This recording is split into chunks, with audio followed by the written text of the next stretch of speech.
cidadania, educação, comunidade, saúde, comunicação, universidade, cultura, debate. cidadania em debate. Boa noite. Começa agora Cidadania em Debate, um programa do Sindicato dos Servidores Públicos do Ensino Superior de Blumenau.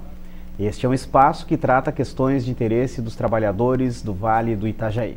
E no programa de hoje vamos falar sobre religião e sua influência na política, na cultura, na mídia, nas comunidades. O assunto está hoje na ordem do dia. Tivemos recentemente a renúncia do Papa Bento XVI, a escolha do Papa Francisco, que, entre outras coisas, propõe mudanças dentro da Igreja Católica. Outro assunto que está na pauta dos veículos de comunicação é a queda de braço entre a bancada evangélica no Congresso Nacional e os governistas. E o centro de tudo é o atual presidente da Comissão dos Direitos Humanos, Marco Feliciano, que é do PSC de São Paulo. Declarações racistas, homofóbicas do deputado colocaram diversos movimentos sociais em protesto no Congresso Nacional e nas redes sociais contra a eleição de Feliciano para a presidência de uma comissão que defende o direito das minorias. Na mídia, também tem uma guerra aí, travada entre as grandes empresas de comunicação. Dá para ver, de um lado a gente vai ver a Record, até porque tem em frente um líder religioso, e de outro tem os veículos de comunicação que ficam batendo, como a Rede Globo, a Revista Veja, o Jornal Folha de São Paulo, enfim. Por que a religião está na ordem do dia ou este tema nunca saiu do debate? Para tratar desses assuntos, os nossos convidados de hoje são o professor de pós-graduação em desenvolvimento regional, Luciano Floriti, e o mestrando em desenvolvimento regional, Josué de Souza. O assunto religião, então, sempre esteve na ordem do dia, e o assunto religião e política mais ainda, Professor Luciano, boa noite, obrigado por vir ao Cidadania em Debate. Boa noite, Carlos, muito obrigado pelo convite. Sim, a combinação de religião e política praticamente está sempre, de algum modo, colocada à baila, às vezes de maneira mais explícita e às vezes de maneira mais implícita, Mas é importante, a meu ver, fazer uma pequena distinção dentro desse fenômeno para nós entendermos por que isto acontece.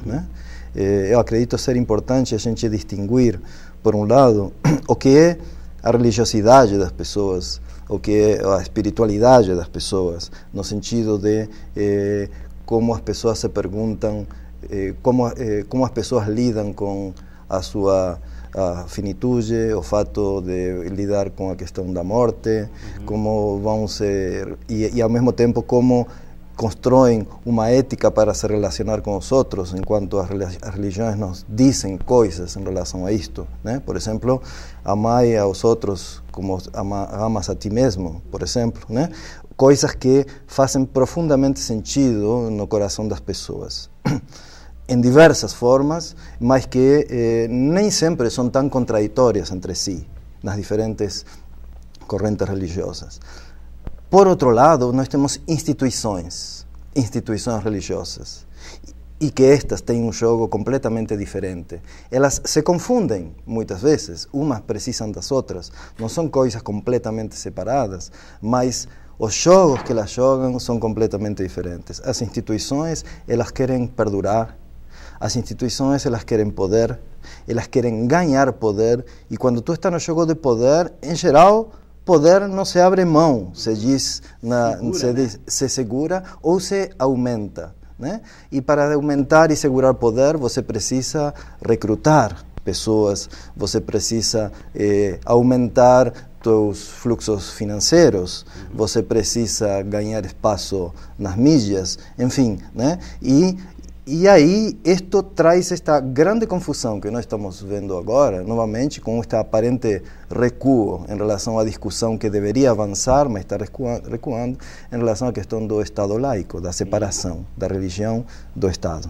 Os pentecostais também passam a ganhar espaço na mídia e também na política. E nós temos aqui o mestrando em desenvolvimento regional, Josué de Souza, que pesquisa o trabalho, né, e a evolução dos pentecostais no Brasil. Como que se dá essa relação entre os pentecostais na política, Josué? E boa noite, obrigado por vir ao Cidadania em Debate. Primeiro, boa noite, Carlos, muito obrigado pelo convite de estar mais uma vez aqui no Cidadania em Debate. Os pentecostais começam a ir de forma mais organizada para a política a partir da Constituição de 88. Já tinha alguns candidatos que se identificavam como candidatos evangélicos. Já antes, na década de 30, já teve alguns candidatos, mas isso sempre de forma isolada. Na Constituição de 88 tem um movimento interno bastante forte para que os crentes votassem em crente. Inclusive, tinha esse jargão, crente vota em crente. E é interessante porque até então, na história dos pentecostais, política não era coisa de crente. Se a gente for pegar o movimento pentecostal no Brasil, um dos fundadores do movimento pentecostal se orgulhava de não ter nenhum envolvimento político. Quando chega na Constituição de 88, tem uma modificação disso e os pentecostais passam a se enganjar politicamente, sobretudo naquele momento, porque tinha-se o medo de que um regime comunista se implantasse no Brasil. A gente tem que pensar que no final da década de 80, após o movimento da Constituição, a gente está saindo de uma ditadura militar, e uma ditadura que tinha sido se justificada em algum momento nas sombras da Guerra Fria, no temor de que o comunismo tomasse conta do Brasil no discurso. E os comunistas ateus também, né? E comunista ateu. E nesse sentido, houve uma mobilização bastante forte e se criou na Constituição o que ficou conhecido como Bancada de Deus. Né? A luta naquele momento era pela liberdade de culto e contra já algum tipo, por exemplo, a proibição do divórcio, né? Que era a bandeira daquele período. Mas até então a bancada, né, era uma bancada pequena, estava recém se organizando, né, e tentando ganhar um volume no Congresso. Né? Isso. Ganha um volume bastante forte no governo Fernando Henrique Cardoso, quando a liderança pentecostal fez uma leitura que o Fernando Henrique não seguiu alguns acordos que tinham fechado com a liderança, com os pastores da época, com a liderança religiosa da época, vamos dizer assim, sobretudo na reforma do Código Civil, quando tinha um perigo ou uma mobilização no Congresso de começar a cobrar impostos da igreja.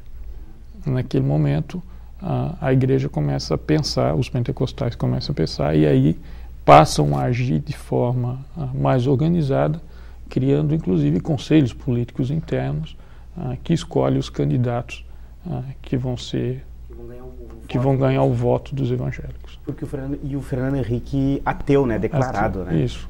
Naquele momento, inclusive, eu acho que foi a Folha de São Paulo que colocou uma foto do Fernando Henrique num culto dos 90 anos da Assembleia de Deus, que é a maior igreja pentecostal no Brasil, e o Fernando Henrique dizendo amém no culto, sendo que ele mesmo era ateu. Né? Declarado. Né? E mostra aí como que a política é instrumentalizada, né? Não só pela liderança pentecostal, pela instituição pentecostal, como diz o professor Luciano, como também os políticos instrumentalizam esse grupo que cresce a cada dia, né? A gente já tem aí 20% da população brasileira que no último censo se identificaram como pentecostal.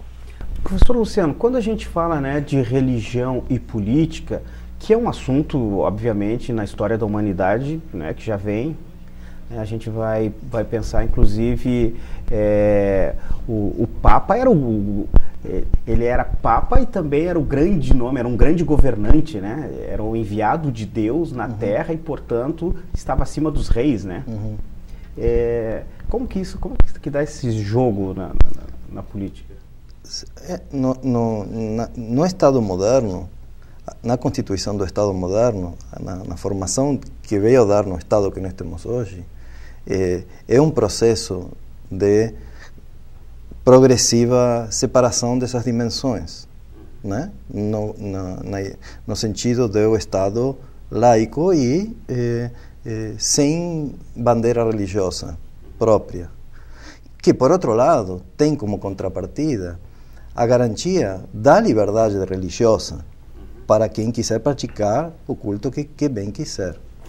No Brasil, depois aqui no claro, Brasil, no Brasil, a própria formação do Estado brasileiro, a própria conquista e colonização do território na América que veio a dar em Brasil, ela foi militar e religiosa simultaneamente, né? Ou seja, o Estado brasileiro nasceu junto com a Igreja Católica, né?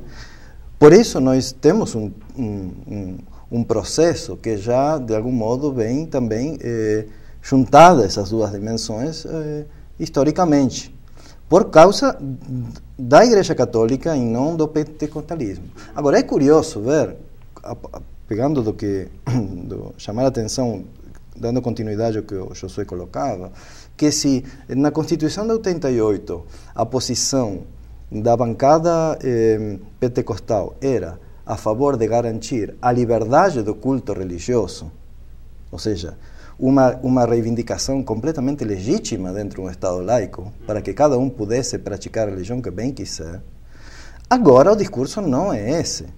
Agora o discurso é de você propor que os outros, independentemente da religião que tiver, devem se ater a teu próprio sistema de valores, a tua própria religião. Por exemplo, se eu luto para que o casamento gay continue sendo não permitido pela legislação brasileira, o que eu estou fazendo não é simplesmente garantir a minha própria liberdade de eu professar e praticar minha religião. O que estou fazendo é tentando impor aos outros que não praticam minha religião os valores da minha própria religião, né? Então, enquanto em algum momento a posição avançava em torno do Estado laico que pudesse garantir a liberdade religiosa, hoje nós estamos tendo um recuo nesse sentido, né? Que é um corte, né? Uhum. Bom, nós estamos falando aqui sobre religião e política, e a gente vai fazer um intervalo, em seguida nós voltamos para falar desse tal Estado laico que por muito tempo nem foi tão laico assim. Já voltamos.